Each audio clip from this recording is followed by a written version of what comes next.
Not too long ago, I called on AOC to launch a just political coup inside of the Democratic Party, where if they don't want to be leaders, we still need leaders, and so she should take it for herself. And she hasn't done that just yet, although she's doing great work with Bernie Sanders, going around getting big crowds together to fight the oligarchy and all that. But maybe there is an opening for it, because a lot of people coming out of Chuck Schumer's surrender to MAGA are saying maybe he shouldn't be the leader anymore. Maybe he shouldn't even be the senator from New York anymore.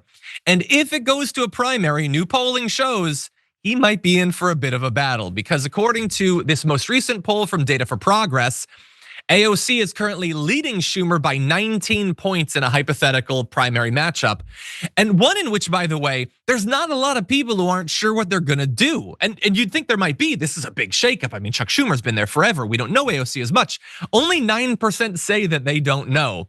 And what's even more amazing than her being up by 19 points right now is Data for Progress did something I think really responsible, where they then took some part of the respondents and they provided possible lines of attack against the candidates to see if they might be effective. And everybody always says, AOC, she's this radical, she doesn't have leadership experience, she's blah, blah, blah, whatever. So they put together this bio of her stressing the negative. Can we jump ahead to graphic 3 actually? And you can see it pitches her as only able to energize the more extreme elements in her party, calls her a polarizing figure with a confrontational style and social media presence that's overshadowed efforts to build consensus and achieve real legislative progress. It goes on and on and on. All this stuff that you would almost certainly hear from Chuck Schumer and see in ads. And so they use that, and then they asked people who they would support in this. And in that particular case, she didn't lose any of that vote after that negative bio. And when they presented a more positive bio representing what she might advertise around, she gained 1 point. So overall, it doesn't seem like either of the bios really had any effect whatsoever, but people do seem to know what Chuck Schumer is doing, what he's not doing. And in particular, they want him to do more specifically to fight Donald Trump. If you can take a look at graphic 4, 84% say that Democratic leaders are not doing enough to oppose Donald Trump. And so what do you think, Brett? There's a joke I make about sometimes when people ask me to fix something for them and I go, have you tried anything? That's that vibe. Like, oh, have you tried trying even a little bit? And you should be not shocked by the idea that AOC could win a primary against an establishment Democrat. That's why you know her name anyway. For those that you don't remember, AOC ran not in an open district at all, not even in a district that Democrats thought that they were vulnerable to losing the incumbent in. Joe Crowley was like the number 3 or 4 Democrat in the House of Representatives, high profile, pitched as the future of the party in line ahead of Hakeem Jeffries. And AOC beat him because she knows how to run a primary. She knows how to get out there. She knows how to knock doors. And there's a lot of people out there that in politics, the reason Donald Trump is where he is while everybody in the establishment would like to submarine him, he's got talent as a candidate. And he won, he beat people head to head, the same way that AOC has.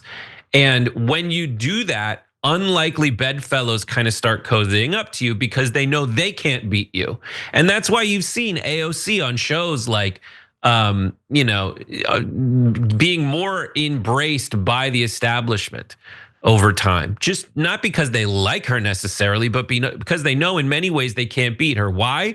Because she gets caught trying, because she fights hard. She has tried anything. So you'll see her on like crooked media shows. And those guys were pretty much dedicated to the proposition that if you oppose the establishment, there's something wrong with you. They were the establishment. They were the Obama kids.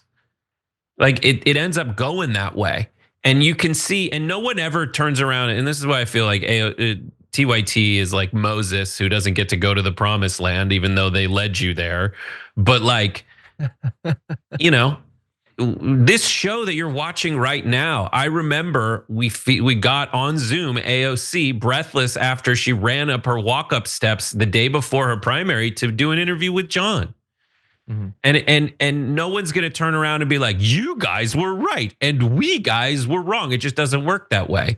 It's just you wake up one morning and you've won. Yeah. And the people that you beat realize that they're beat. They might not say it explicitly, but they come around. And that's where all of our fighting, all of our resources, all of our time, and all of our pavement pounding has paid off. And I hope it continues to. Now I'm interested to see what they would do in a poll with the general election electorate. Sure. But this is one of those things where it's like, yeah, AOC can beat the crap out of Chuck Schumer. Yeah, I'm pretty confident about how that poll would go. We'd have to see, but I want that. I think, and by the way, the whole thing about the no credit or whatever, that's fine. I'm totally used to that. Years and years and years. Never gonna get it. Totally fine. Don't care. Just want to be able to look out at a country that's better than it was. And sometimes that does happen. It's happened during the many years I've been doing this. Not nearly enough, and it certainly doesn't feel that way right now. But I do have some hope for the future. And I think one way we can channel that hope is to remake the party in every way possible. Now, based on my biases, I might focus on this particular race, but this is hardly the only opportunity to do that. And we should not be complacent. We should not be Chuck Schumer during this time, okay? We should all be acting directly, challenging these people to do more. And if they won't, replacing them with the people who will at all levels.